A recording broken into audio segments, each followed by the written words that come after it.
Pathogenesis में क्या होता है, वैजोस्पाज्म ऑफ थ्रोम्बोसिस। वैजोस्पाज्म मतलब कंस्ट्रिक्शन हो जाना, क्योंकि थ्रोम्बस फॉर्म होना, इसकी वजह से कोरोनरी आर्टरी में अच्छे से ब्लड सप्लाई नहीं होता मायोकार्डियल टिश्यू को। कोरोनरी आर्टरी ऑक्लूजन होता है इस वजह से। और sudden changes in morphological plug. अभी देखो, वैजोस्पाज्म या थ्रोम्बोसिस की वजह से अच्छे से सप्लाई नहीं हो पाता ऑक्सीजन मायोकार्डियल को, इतना तो क्लियर है। इस वजह से कुछ ना कुछ इन्फ्लामेशन होगी, इंजरी होगी मायोकार्डियल टिश्यू को। इस वजह से इन्फ्लामेशन हो जाने की वजह से उधर सब इन्फ्लामेटरी सेल्स आके ऑक्यूपाई हो जाएंगे।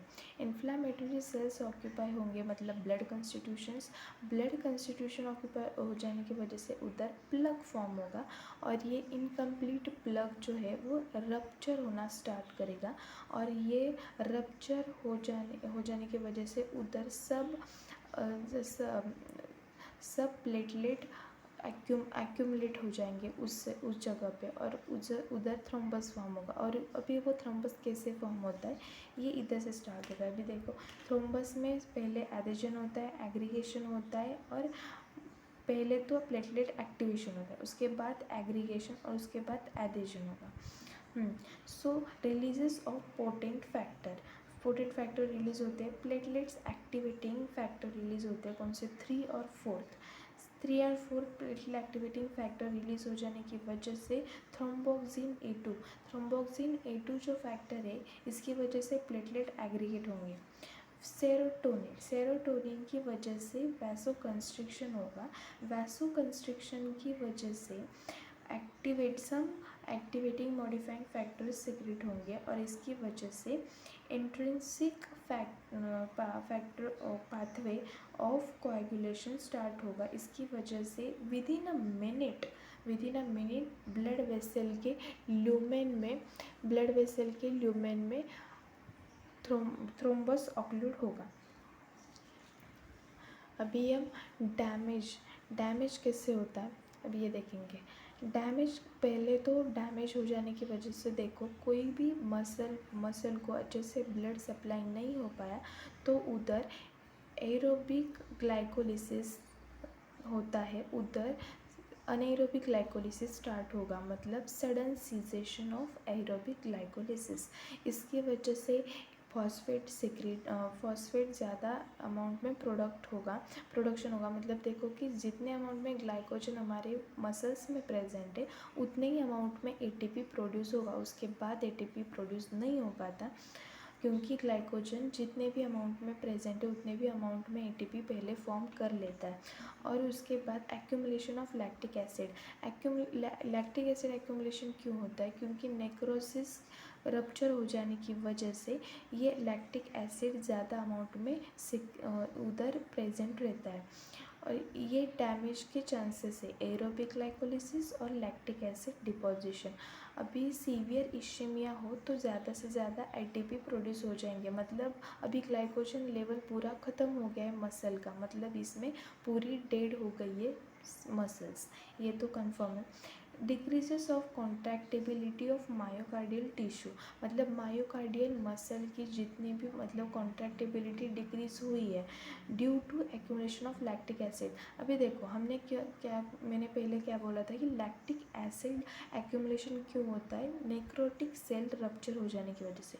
नेक्रोटिक सेल रप्चर होगी, लैक्टिक एसिड सीक्रेट होगा। अभी नेक्रोटिक सेल रप्चर हो गई है तो ऑब्वियसली उसमें कॉन्ट्रैक्टिबिलिटी नहीं होगी मसल्स में, क्योंकि उधर नेक्रोसिस हो गया है उस मायोकार्डियल मसल्स के टी सेल्स का। अर्ली चांसेस क्या रहता है, रिवर्सिबल के, और लेट चांसेस इरिवर्सिबल के रहते हैं। अभी अर्ली चांसेस और लेट चांसेस क्यों बोला जाता है, क्योंकि अभी देखो 30 मिनट्स के अंदर हम रिवर्सिबल कर सकते हैं मायोकार्डियल इन्फार्क्शन को, बट 30% से ज़्यादा चांस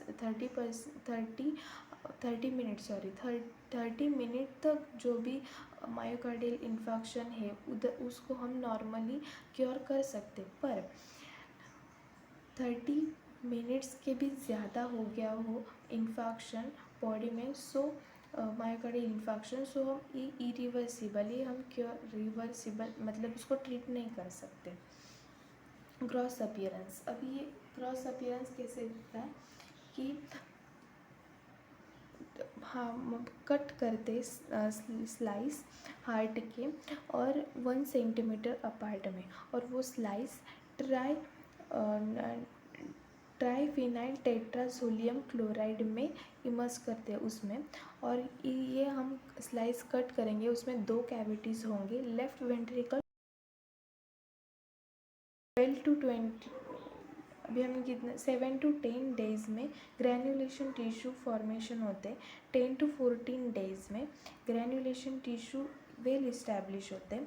2 to 8 वीक में सेलुलर कोलेजन फॉर्म होता है। 7 to 2 मंथ में स्कार फॉर्मेशन होता है। अभी देखो मैंने क्या बोला था कि 30 मिनट्स के अंदर हम इसको क्योर कर सकते हैं, पर 30 मिनट्स से ज़्यादा हो तो हम क्योर नहीं कर सकते, क्योंकि उधर ये सब सारे चेंजेस होते हैं, न्यूट्रोफिल्स, मैक्रोफेजेस, ग्रैन्युलेशन टिश्यू अपीयरेंस, ये हम क्योर नहीं कर सकते, ये इरिवर्सिबल चेंजेस है। सो देखो मायोकार्डियल मसल को स्कार फॉर्मेशन हो गया तो हम इसको क्योर नहीं कर सकते, पर्सन डेथ हो जाती है पर्सन की।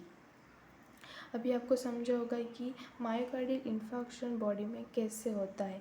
मायोकार्डियल इन्फार्क्शन के अभी 4 ही मतलब की पॉइंट्स है। कोरोनरी आर्टरी सप्लाई करती है मायोकार्डियल मसल को, और वो कोरोनरी आर्टरी में कोई भी थ्रोम्बस हो, वैजोस्पाज्म हो या अथेरोस्क्लेरोसिस हो, ये सब कॉजेस है मायोकार्डियल इन्फार्क्शन की। सो आपको ये वीडियो समझ में आया होगा। Thank you.